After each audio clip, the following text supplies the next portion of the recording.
Here's something no one tells new dads. The way you wrestle with your toddler on the living room floor is quietly rewiring their nervous system. Right now, while you think you're just having fun, we've been told for decades that mothers are the emotional anchor and fathers are backup. Nice to have, not essential. But that story is wrong, and the research proves it. There are things a father gives a toddler's emotional development that a mother literally cannot replicate.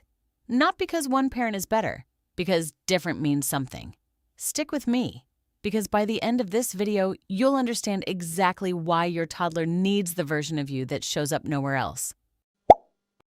A mother tends to protect.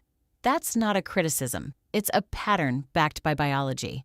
Mothers are statistically more likely to hover, to catch before the fall, to smooth the path before their toddler even hits it. That instinct matters enormously. But fathers tend to do something different. A father is more likely to say, "Let's try that." He's more likely to let his toddler wobble towards something slightly outside their comfort zone. He's more likely to let them fail a little, on purpose. Here's why that matters. Research on emotional resilience shows toddlers who are allowed small failures, with a calm father nearby, build significantly stronger resilience than toddlers who are shielded from every stumble. The lesson lands in the body before it lands in the mind. Falling doesn't end the world. You get back up.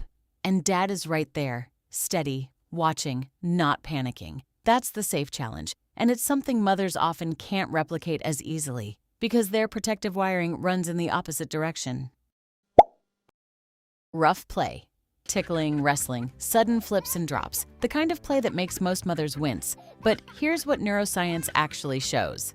This specific kind of play activates something calm. Structured play simply doesn't touch. It fires up the vagus nerve, the command center of the parasympathetic nervous system. And in doing so, it teaches a toddler's body how to swing from high arousal to calm, from a shriek of excitement back to steady breathing. Toddlers who get regular rough and tumble play with a father show stronger self-regulation, faster recovery from excitement, and lower baseline anxiety. The wrestling match on the carpet isn't chaos. It's a masterclass in emotional regulation, disguised as fun. A mother is often home base, the place a toddler runs back to for comfort.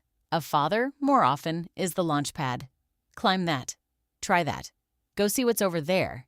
He's the secure base, not because he's soft, but because he's steady. He doesn't get swept into the meltdown. He can hold a boundary without his own nervous system spiraling right alongside his toddler's. And for a toddler, that steadiness teaches something huge. Not every feeling is an emergency. Some things just need a calm adult standing there, unshaken.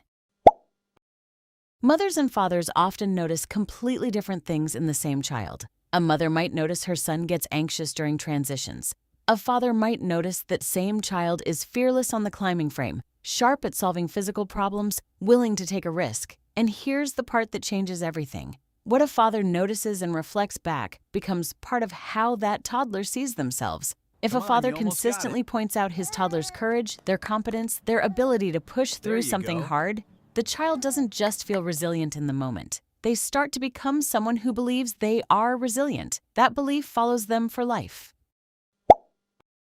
When a toddler is upset, a mother is more likely to sit with the feeling, validate it, stay in it with them. That's necessary and beautiful. A father is more likely to skip straight to, "Okay, here's what we do about it. Let's fix it. Let's try again. Let's move." It might look like he's missing the emotional part. He isn't. He's teaching something just as vital. Feelings don't have to be the end of the story. You feel frustrated and then you figure out the next step. That's not dismissal. That's agency. A toddler who learns both, how to feel deeply and how to move forward, ends up with a far more balanced emotional life than one who only learns one half of that equation. Fathers, statistically, process emotion less through talking and more through doing. A walk, a punching bag, a project in the garage, some hoops in the driveway. Our culture likes to frame this as emotional avoidance. The research says otherwise. This is a completely valid form of emotional management. Physical regulation. Feel overwhelmed. Move your body. Feel stuck. Do something with your hands. A toddler who watches this pattern absorbs a tool that a lot of kids raised primarily around verbal processing never pick up. It's not a lesser strategy. It's a different one. And it works. perhaps the most overlooked role of all. A father often simply sits beside his child, doing nothing special, holding zero agenda. Not teaching, not optimizing, not turning every moment into a lesson, just present.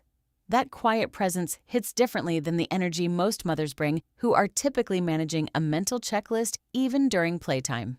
For a toddler's nervous system, that unpressured space feels deeply grounding. It whispers, "Your presence is enough. You needn't earn my focus." A mother's role is foundational, non-negotiable, irreplaceable in its own right. But the research is clear on one thing. A father's role was never a supporting one. It was always a different one, specific, complementary, and when it comes to a toddler's emotional strength, completely irreplaceable. So if you're a father watching this, the wrestling matches, the silence while you fix the bike together, the walk you take instead of talking it out, none of that is optional. None of it is you falling short of some maternal standard. It's you doing the job only you can do. And if you're a mother watching this alongside a co-parent, understanding what he brings can completely reframe how you see his role. Not helping, providing something you structurally cannot. Emotional strength in a toddler isn't built by one parent doing everything right. It's built by two people who show up differently, who trigger different pathways in that small developing brain, who teach the exact same truth in two completely different languages. That's what makes a child emotionally whole. If this shifted how you see fatherhood, or if you're a dad who needed to hear this today, do one thing before you go. Hit subscribe and share this with a father in your life who needs to know how much this actually matters, and tell me in the comments, which one of these 7 did your dad do for you, or which one are you doing for your kid right now? See you in the next video.